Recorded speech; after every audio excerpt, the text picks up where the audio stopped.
আসসালামু আলাইকুম রহমতুল্লাহি ওবরকাতুহু। সম্মানিত দর্শক, শেখ হাসিনার ১৫ বছরের যে শাসন, এটার কেন পতন হলো?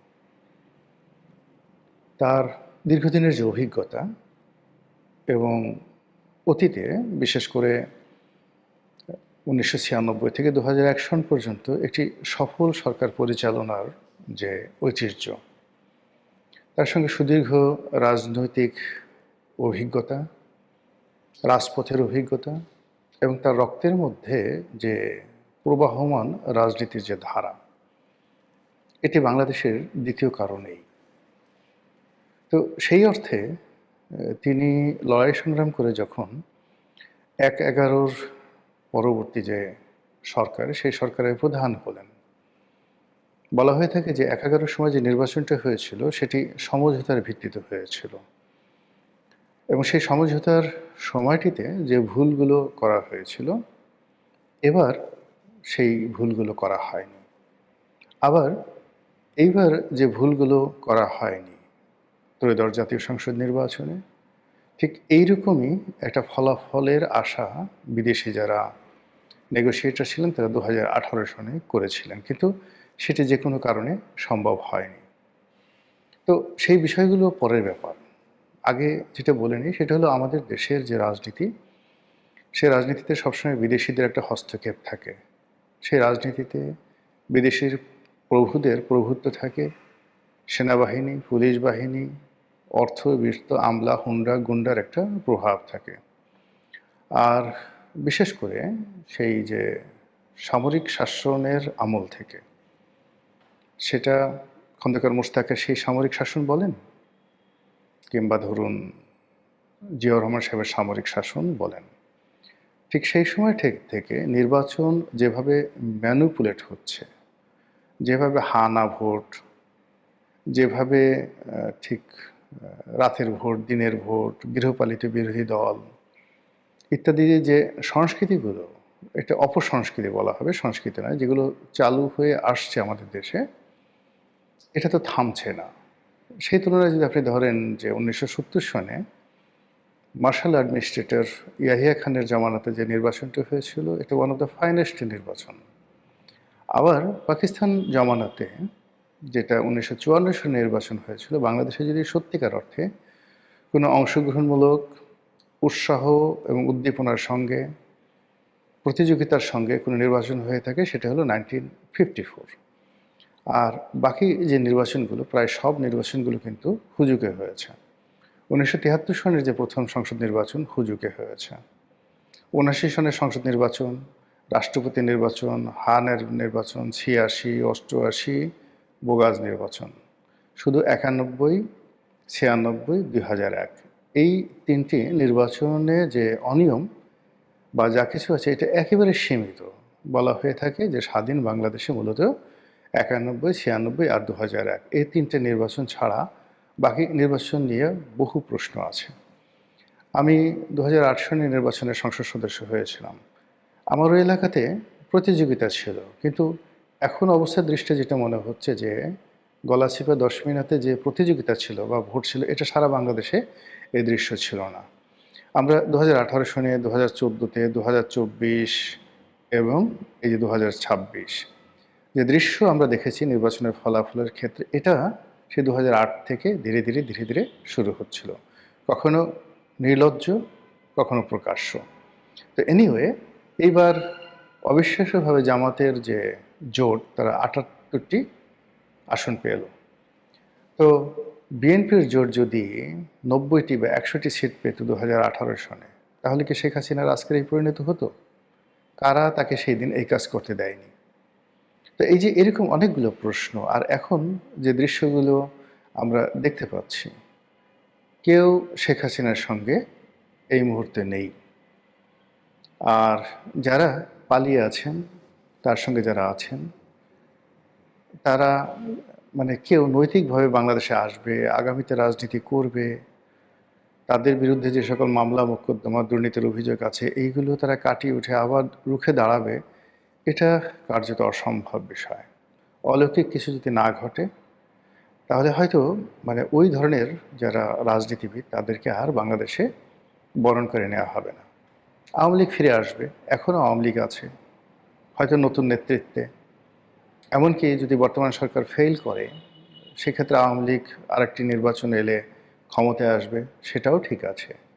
কিন্তু যাদের বিরুদ্ধে দুর্নীতির অভিযোগ হয়েছে, যাদের বিরুদ্ধে অনিয়ম, সন্ত্রাস, টাকা পাচার, এই মানুষগুলো আপনারা লিখে রাখেন যে বাংলাদেশে আর কখনো ফিরে আসতে পারবে না। তো সেই অর্থে আওয়ামী লীগের যে সকল নেতৃত্ব বিলো 60 এই মুহূর্তে আছেন, যাদের বয়স 60-এর নিচে, মূলত তারাই আগামীর নেতৃত্বে আসছে। এর বাইরে 60-এর উপরে যারা আছেন তারা বয়সের কারণে, অবস্থানের কারণে মূল ধারায় আর আসতে পারবেন না। আর 60-এর উপরে যারা গাড়ি বাড়ি টাকা থেকে শুরু করে বেগম পাড়ায় সহায় সম্পত্তি এগুলো করে এই মুহূর্তে শেখ হাসিনার চক্ষুষ্যুলে পরিণত হয়েছেন, তারা জিন্দিগিতে রাজনীতির কথা কল্পনাও করতে পারবেন না। এখন ফুসফাস ভুংভাং যা কিছু আছে এগুলো হচ্ছে। তো যেটা বলছিলাম আজকের এই শিরোনাম, সেটা হলো যে শেখ হাসিনার যে পতনগুলো হয়েছে, এখানে পতনগুলো বলতে তিনি যে কেবলমাত্র ক্ষমতা হারিয়েছেন তা নয়, তিনি তার পিতার সম্মান হানি করেছেন। তার যে কেবলমাত্র পিতার সম্মান হানি হয়েছে তা নয়, তার দলের কোটি কোটি নেতাকর্মী আজ জীবন মরণ সমস্যার মধ্যে পড়েছেন। তারপর আওয়ামী লীগের যে ঐতিহ্য রয়েছে, আওয়ামী লীগের যে ভিত্তিমূল রয়েছে, সেই ভিত্তিমূলটা ভেঙে চুরে তছনছ হয়ে গেছে। শেখ হাসিনা তার রাষ্ট্র ক্ষমতা ব্যবহার করে বেগম জিয়ার বাড়ি ভেঙেছেন, কিন্তু আমজনতা মব সৃষ্টি করে চোখের সামনে 32 নম্বর ভেঙে চুরমার করে দিয়েছে। সুধার সদনে কেউ নেই, আওয়ামী লীগের অফিসগুলো বিরান। এটা কেন হলো, কিভাবে হলো, এই বিষয়গুলো আলোচনা করতে হবে আওয়ামী লীগকে, এবং একই সঙ্গে আলোচনা করতে হবে বর্তমান যারা আছে তাদেরকে। এর কারণ হলো যে ক্ষত সৃষ্টি হয়েছে, যে দায় সৃষ্টি হয়েছে এই গত 17 মাসে কিংবা আওয়ামী লীগের 16 বছরে, সেই ক্ষতগুলো যদি বর্তমান প্রশাসন তারা যদি সেগুলো ধীরে ধীরে কাটিয়ে উঠতে না পারে, তাহলে একই পরিণতি তাদের জন্য অপেক্ষা করবে আগামী দিনে। ঘটনা যাই হোক না কেন, গত 17 মাসে যে দায়, সেই দায়গুলো জামাতকেও নিতে হবে, বিএনপিকেও নিতে হবে, এনসিপিকেও নিতে হবে, এবং ডক্টর মোহাম্মদ ইউনূস তো নিবেনই। তো ওনার তো বয়স হয়ে গেছে, আর কদিন পরে দেখবেন যে তিনি কাণ্ডজ্ঞান হারিয়ে ফেলেছেন। এখন তার বয়স প্রায় 89 বছর। তো সেই অবস্থাতে একটা মানুষ, তাকে আপনি কিভাবে বিচার করবেন, কিভাবে প্রতিশোধে আওতায় আনবেন? আলটিমেটলি যারা এই মুহূর্তে স্টিয়ারিং চেপে আছেন, তাদের উপরে কিন্তু ইতিহাসের দায় পড়বে। তো সেক্ষেত্রে শেখ হাসিনার যে পতন, সেই পতনগুলোর যে কারণ, সেই কারণগুলো যদি বর্তমান প্রশাসন আছেন তারা বিশ্লেষণ করেন, তারা তুলনামূলকভাবে ভালো থাকবেন। আমার কাছে যেটা মনে হলো যে শেখ হাসিনা 2008 থেকে 2013 পর্যন্ত মোটামুটি চমৎকারভাবে চালিয়েছিলেন প্রশাসন, অসাধারণ সুন্দরভাবে চালিয়েছেন, এবং তার যে মাস্টার প্ল্যানগুলো ছিল, ব্যাকবোনগুলো ছিল, এই যে মেট্রো রেল, তারপরে এক্সপ্রেসওয়ে, তারপরে অন্যান্য যে সকল মেগা প্রকল্প, পদ্মা সেতু, এগুলো কিন্তু তার প্রথম টার্মেই করা হয়েছিল। পরবর্তী টার্মে যে জিনিসগুলো নেওয়া হয়েছে ওইগুলোর কন্টিনিউশন, কিন্তু চিন্তার কোনো নতুনত্ব আসেনি। এখন প্রথম টার্মে তার সঙ্গে যারা যারা ছিলেন, দলের মধ্যে যে গণতন্ত্রগুলো ছিল এবং দলের যারা ত্যাগী পরীক্ষিত নেতাকর্মী ছিলেন, সবাইকে তিনি কিন্তু মোরাললেস মূল্যায়ন করেছিলেন। অজয় পাড়াগাঁয়ের একজন আওয়ামী লীগ নেতা, তিনিও শেখ হাসিনা দ্বারা মূল্যায়িত হতেন। তিনি তখনও সেই আমলাদের স্যার হয়ে ওঠেননি, তখনও আপা ছিলেন। গণভবনের দরজা তখনও বন্ধ হয়নি। তো যেই মুহূর্তে 2014 পরে কি করলো, একটা বিতর্কিত নির্বাচনের পরে এই আমলাতন্ত্র, দুর্নীতিবাজ আমলাতন্ত্র, তারা তাকে ক্যাপচার করে ফেললো। করোনার সময় তাকে মূলত কার্যত গৃহবন্দী করে ফেললো। আর এই সময়টিতে তিনি যে সকল মানুষের খপ্পরে পড়লেন, আমি ব্যক্তিগতভাবে নাম বলবো না কারো, এদের সংখ্যা একজন দুজন নয়, এদের সংখ্যা হয়তো কয়েকশো। একেবারে শেখ পরিবারের ভিতরে আছে, শেখ পরিবারের বাইরে আছে, গোপালগঞ্জ আছে, ফরিদপুর আছে, বরিশাল আছে, বিভিন্ন আওয়ামী লীগ প্রধান যে এলাকাগুলো সেই এলাকা আছে, এর বাইরে ঐতিহ্যগতভাবে যে সকল পরিবার 3 জেনারেশন 4 জেনারেশন ধরে দল করেন, তাদের মধ্যে অনেক দুর্নীতিবাজ কিন্তু নতুন প্রজন্মের হওয়া সত্ত্বেও তারা কিন্তু এই খন্দকার মোশতাকের মতো হয়ে গিয়েছিলেন। এর ফলে শেখ হাসিনার যে স্বাভাবিক যে বিচার বিশ্লেষণ ক্ষমতা, এটা হ্রাস পায় কয়েকটি কারণে। যেহেতু গণভবনের দরজা বন্ধ, সারা বাংলাদেশ থেকে বিভিন্ন লোকজন এসে একটা সময় যা ইচ্ছা তাই বলতে পারত। মিডিয়ায় যে খবরগুলো ছাপা হতো, সেই খবরগুলো দৃষ্টি আকর্ষিত হতো। আমি জাস্ট একটা উদাহরণ দেই যে মাহমুদুর রহমান তখনও আমার দেশ ছাপাচ্ছে এবং আমার দেশ তখন জনপ্রিয়তার তুঙ্গে। তো আমি একদিন সকাল 8:30টার সময় যোগাযোগ মন্ত্রীর রুমে গেলাম, জাস্ট 8:30টার সময়। তো উনি 7:30 8টার মধ্যে কিন্তু সৈয়দ আবুল হোসেন সাহেব তার মন্ত্রণালয়ে চলে আসতেন। এসে তিনি সবার আগে সব পত্রিকাগুলো পড়তেন। তো উনি সবার আগে যে পত্রিকাটা পড়তেন সেটা হলো দৈনিক আমার দেশ পড়তেন, সৈয়দ আবুল হোসেন।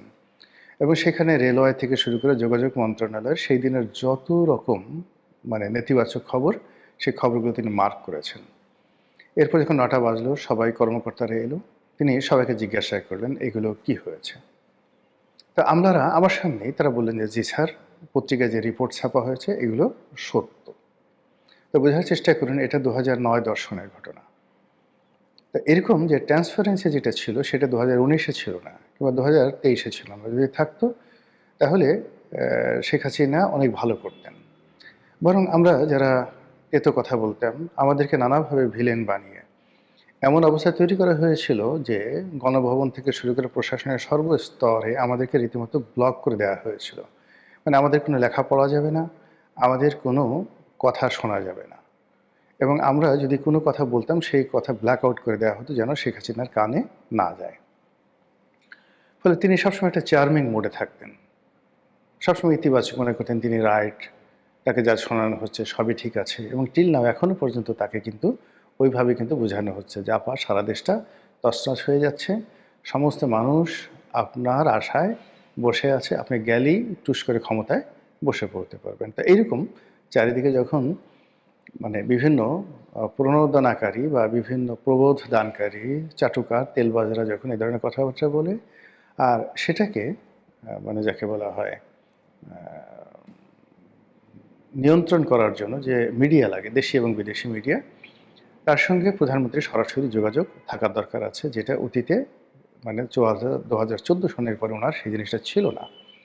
দ্বিতীয়ত হলো যে সত্যিকার অর্থে মন্দ লোকগুলো যারা অতীতে বঙ্গবন্ধুকে ডুবিয়েছেন, শেখ কামালকে ডুবিয়েছেন, শেখ জামালকে ডুবিয়েছেন, তারপর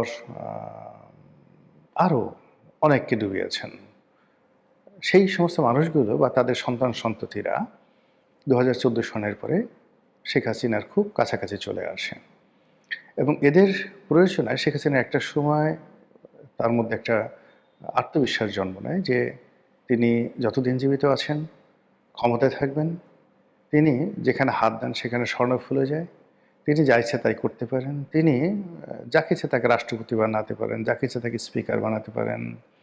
ফলে কী হলো, তার জমানাতে আমি একটা লেখা লিখেছিলাম যে তাসের ঘরে বাঁশের খুঁটি, এটা একটা বইও হয়েছে, বেশ জনপ্রিয় একটা বই, ওনাকে নিয়ে এই বইটা লিখেছিলাম। ওনার এটা পড়ার সুযোগ হয়নি, কিন্তু বাংলাদেশ প্রতিদিন থেকে শুরু করে বাংলাদেশের যে সকল পাঠক রয়েছেন মোরালের সবাই কিন্তু সেই লেখাগুলো পড়েছেন। আমি লিখেছি এটাও, যে তাসের ঘরে বাঁশের খুঁটি। এখন যা কিছু দেখছেন তছনছ ঝরঝর করে পড়ে যাবে। একটা তাস দিয়ে যেভাবে একটা ঘর বানানো হয়, তাসের ঘর, ঠিক ওইভাবে সব তছনছ হয়ে যাবে। বাস্তবে ঠিক সেই ঘটনাটাই ঘটেছে।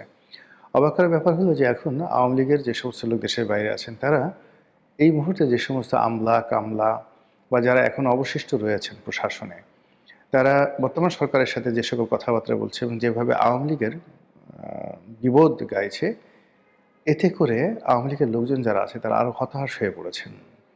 তাদের বক্তব্য হলো যে অতীতে যে মীর জাফর বা খন্দকার মোশতাকের নামে আমরা গালাগাল দিতাম, কিন্তু এ যুগে কী হলো, এ কোন মোশতাক এলো, এ কোন মীর জাফর হলো, এদের এরকম চরিত্র কেন, বাংলায় কেন এত মোশতাক হয়, কেন এত মীর জাফর হয়? এই যে আওয়ামী লীগের যে আর্তনাদ, সে আর্তনাদ যেন বর্তমান বিএনপি শুনতে পায়, বর্তমান প্রধানমন্ত্রী শুনতে পায়, এবং সেই অনুযায়ী যদি সে ব্যবস্থা নেয়, আশা করি তার ভাগ্যে শেখ হাসিনার পরিণাম নাও হতে পারে। মহান আল্লাহ আমাদের সবাইকে